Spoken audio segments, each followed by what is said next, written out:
ఒక వింతల్లో అన్నింటిలో వింతల్లో వింత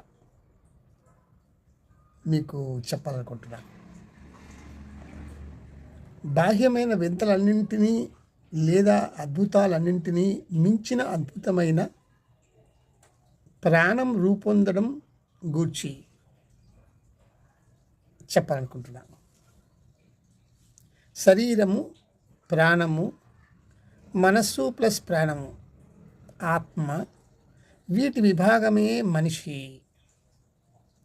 తాను చేసిన సత్కర్మ దుష్కర్మల పర్యవసానానికి దానికి తగ్గ దేహాలను మార్చుకుంటూ వెళ్ళే ప్రాణం యొక్క పయనమే జీవితం.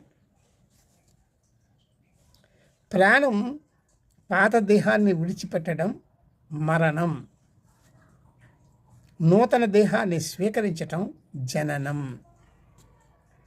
దేహం తల్లి నుంచి లభిస్తుంది. ప్రాణం తండ్రి ద్వారా తల్లి గర్భకోశంలో ప్రవేశిస్తుంది. ఈ దేహం ప్లస్ ప్రాణం కలయికలో భగవంతుడు ఆత్మగా ప్రవేశించి దానిని క్రియాశీలం గావిస్తాడు. ప్రాణం యొక్క ఈ పయనం గూర్చిన కొన్ని భావనలు మీకు తెలియజేయాలనుకుంటున్నాను. ఈ భావనలు నేను ఉపనిషత్తుల నుంచి తీసుకున్నవి. అంటే మన వేదాలు ఇవి చెప్తున్నాయి. గర్భధారణ అనేది మొదటి జన్మ. గర్భధారణ అనేది మొదటి జన్మ. మనిషి ప్రారంభంలో పురుషునిలో రేతస్సుగా ఉంటాడు. రేతస్సు అనేది సమస్త అవయవాల శక్తి కలగలిసి రూపొందుతుంది. ఒక పురుషుడు ఈ విధముగా తనలో తనను అంటే రేతస్సు రూపంలో భరిస్తున్నాడు. రేతస్సును ఎప్పుడు స్త్రీలో ప్రవేశపెడతాడో అప్పుడు తనను శిశువుగా జన్మింపజేసుకుంటాడు. ఇది అతడి మొదటి జన్మ. ఇది జాగ్రత్తగా మీరు పట్టుకోండి. అందుకని చాలా నిదానంగా నేను చెప్తున్నాను. తరువాత శరీరానికి సొంతమైన ఒక అవయవంగా రేతస్సు స్త్రీతో ఒకటైపోతుంది. అందువల్ల అది ఆమెను బాధింపదు. రేతస్సుగా తనలో ప్రవేశించిన ప్రాణాన్ని ఆమె గర్భకోశంలో పోషిస్తుంది. శిశు జననం రెండవ జన్మ అని చెప్పవచ్చు.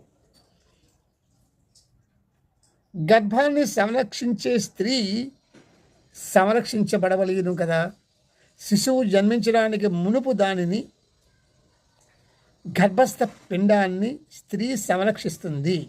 జన్మించిన తరువాత ఆరంభంలోనూ ఆ తరువాత కూడా తండ్రి సంరక్షిస్తాడు. ఆ శిశువును తననుగానే పరిగణించి సంరక్షిస్తాడు అతడు. ప్రాణుల సంతతి పరంపర కొనసాగడానికే అతడు ఈ విధముగా చేస్తున్నాడు. లోకాల సంబంధం ఈ విధముగా పెంపొందుతుంది. తల్లి కడుపు నుంచి శిశువుగా జన్మించడం మనిషి రెండవ జన్మ.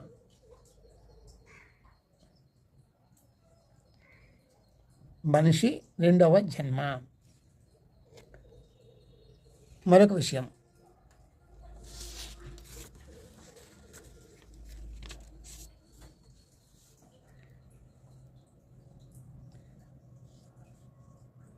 ఈ లోకంలో సత్కర్మలు కొనసాగించడానికి కుమారుడు నియమింపబడుతున్నాడు.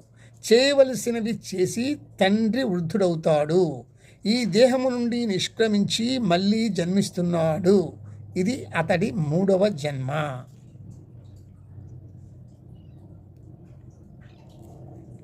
అంటే ఇక్కడ మీరు గ్రహించవలసింది ఏమిటంటే మరణము మూడవ జన్మ. మనిషి యొక్క 3 జన్మలను ఉపనిషత్తుల్లో కొన్ని మంత్రాలు తెలియజేస్తున్నాయి. తండ్రి నుండి తల్లిలో ప్రవేశించటం మొదటి జన్మ. మళ్ళీ చెప్తున్నాను, ఉపనిషత్తుల్లో ఉన్న విషయం అంటే వేద సారం. తండ్రి నుంచి తల్లిలో ప్రవేశించటం మొదటి జన్మ, తల్లి నుండి లోకములో జన్మించటం రెండవ జన్మ, ఈ దేహము నుండి నిష్క్రమించి మళ్ళీ జన్మించటం మూడవ జన్మ. మరణానంతరం సత్కర్మల దుష్కర్మల ఫలితాలను అనుభవించడానికి మరో లోకానికి పోవడాన్నే మూడవ జన్మగా పరిగణించవచ్చు, లేదా మళ్ళీ భూలోకములో జన్మించడాన్ని మూడవ జన్మగా భావించవచ్చు. తండ్రే తనయుడుగా జన్మిస్తాడు. తనయుణ్ణి తన ప్రతినిధిగా లోకంలో విడిచిపెట్టి తండ్రి తన పయనాన్ని కొనసాగిస్తాడు.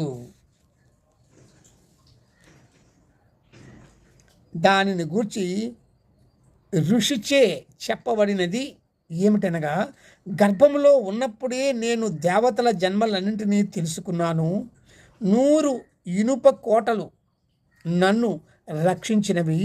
ఒక డేగవలే వేగముగా నేను బయటికి వచ్చాను.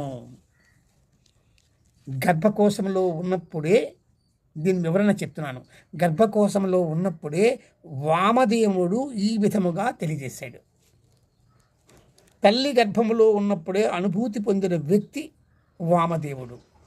అగ్ని మొదలైన దేవతలకు కూడా మరుజన్మలు ఉన్నవి అనే విషయం ఆయన అప్పుడు తెలుసుకున్నాడు. దానితో పాటు తన మనుజన్మ వాస్తవాలను తెలుసుకున్నాడు. ఎన్నో జన్మలు ఎత్తి ఆ ప్రతి ఒక్క జన్మలో దేహాలు దాల్చి జీవించాడు. ఆ దేహాలనే ఇక్కడ ఇనుప కోటలుగా ఆయన ప్రస్తావించారు.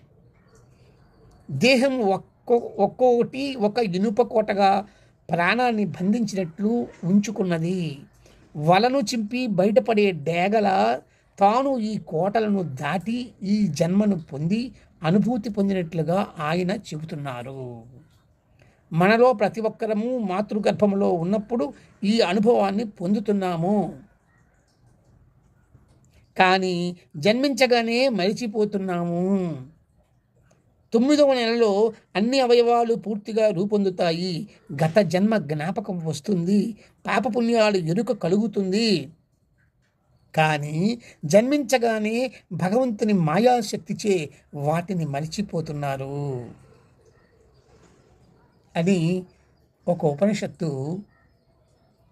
వచిస్తూ ఉన్నది.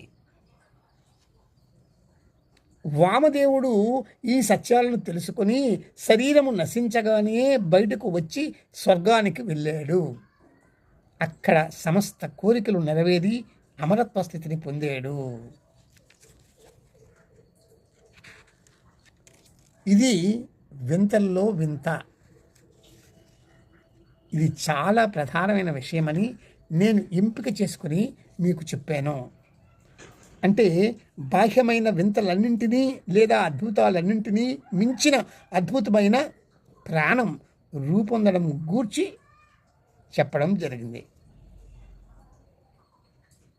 ఇది అందరూ జాగ్రత్తగా గ్రహించాలి.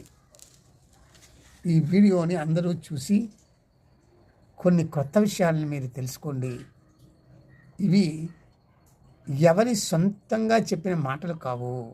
వేదాల నుంచి వచ్చినటువంటి వేద సారమైన ఉపనిషత్తుల్లో కొన్ని ఉపనిషత్తుల్లో ఇవి వచించబడ్డాయి. వాటిని నేను మీకు అందజేశాను. దీన్ని అందరికీ ఈ విషయాన్ని షేర్ చేయండి. మీరు ఈ జ్ఞానాన్ని పొందండి. అందరికీ నా నమస్సులు.